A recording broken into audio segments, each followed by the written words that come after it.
Steve, the Gay Men's Retreat at the Eco Lodges in Clophill. In your introduction, you said that it was a very kind of freely structured weekend. Could you just sort of give us an idea of what you anticipate? I mean, will there be a sort of meet up in the morning, or a sort of get together in the evenings? What will meal times be like? That be a sort of free for all, or will there be kind of time to sort of chat over meals and things? What do you anticipate happening? Well, I think really all of the above. Okay, that's odd. So that's that one. No, I think really the idea is to have the only kind of little form in a way around it is in the morning is that Tony and I will have a look at the inside out experience of life, how we're creating our psychological experience and where that actually is coming from.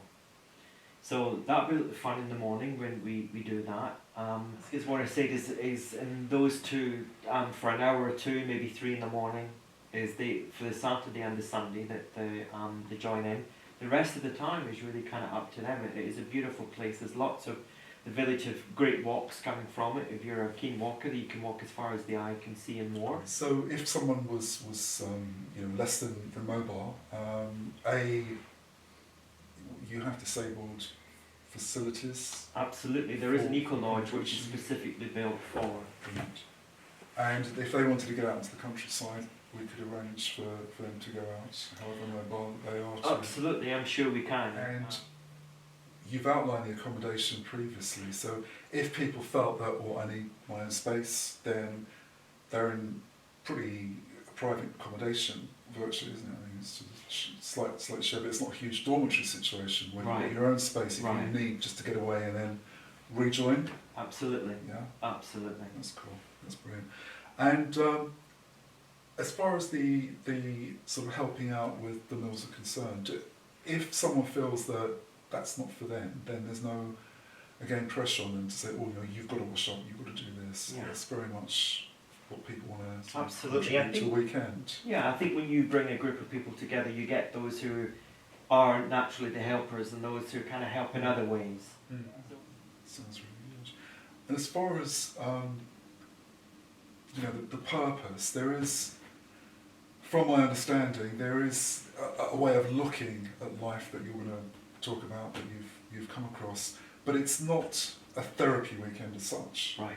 Although you're an experienced, healthcare mental health professional, it's not a therapy week as such, and it's more sort of experiential rather than saying, we're going to solve your depression issues or your anxiety issues. It's tools that you can take away and then use in your everyday life. Yeah. If anyone is suffering from, or has been diagnosed with clinical depression or generalised anxiety disorder, social anxiety, and if they're on medication or undergoing therapy, is this weekend for them? Can it be an adjunct to that? I mean, obviously we're not saying stop your medication or do that, but would this be a positive step for them? The great thing about us not being a therapy weekend, and the great thing about this not being a teaching weekend, it's a weekend to come along and just listen.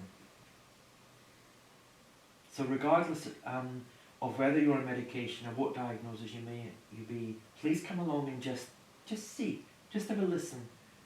Because regardless, again, through all this, what's going on, and when I say this, I mean the churning of our thinking.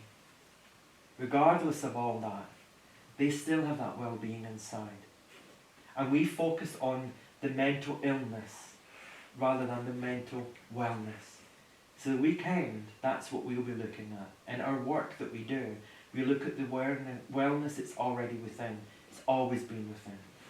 So, of course, anyone can come along and share in this weekend and take from it what they choose.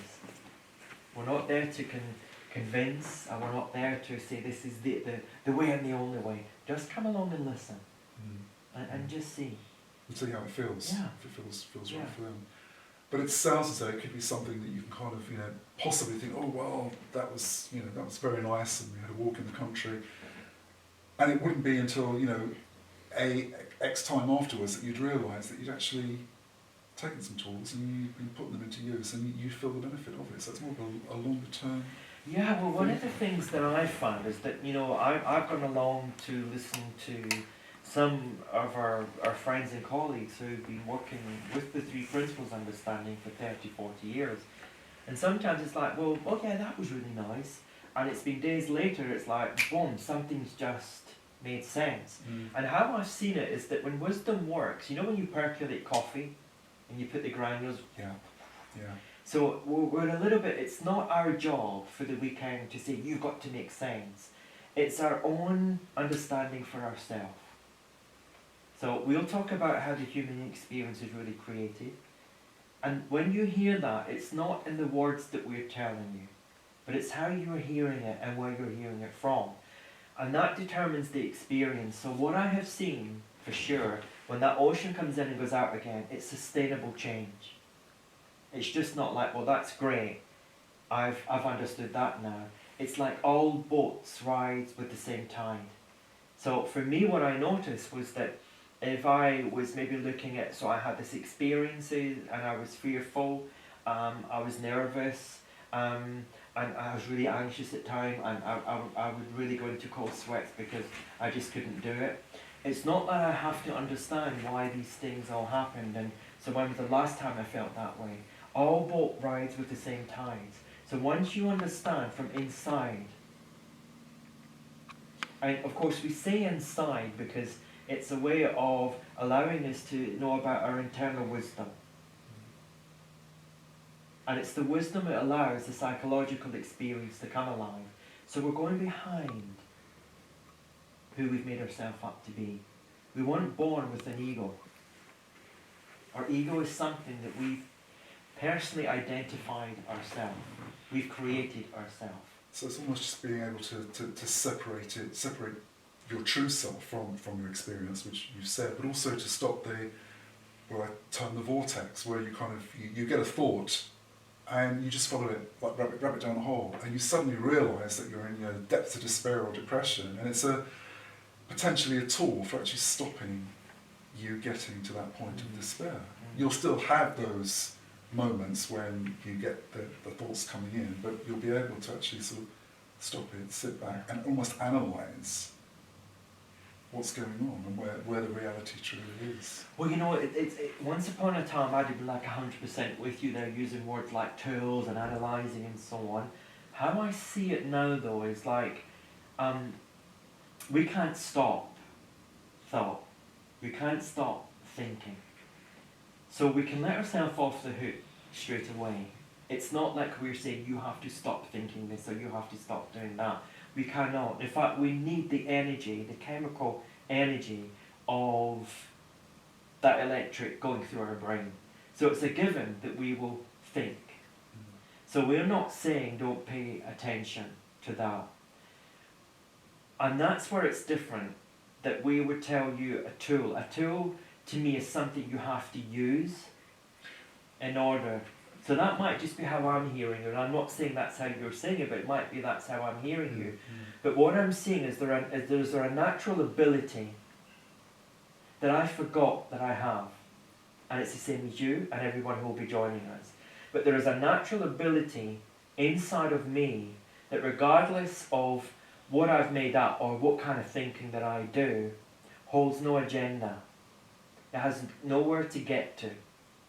So when I realise that that naturally is me, and I look more towards that. Now that's not that I sit and think, right, okay, when's it coming, where is it coming?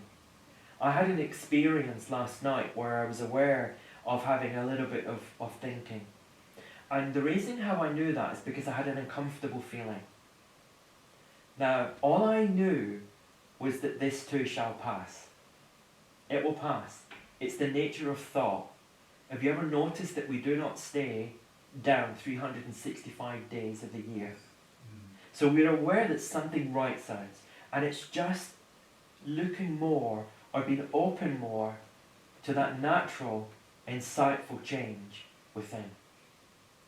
Wow, that sounds interesting, and I'm looking forward to the weekend. Yeah, me too. Thank you.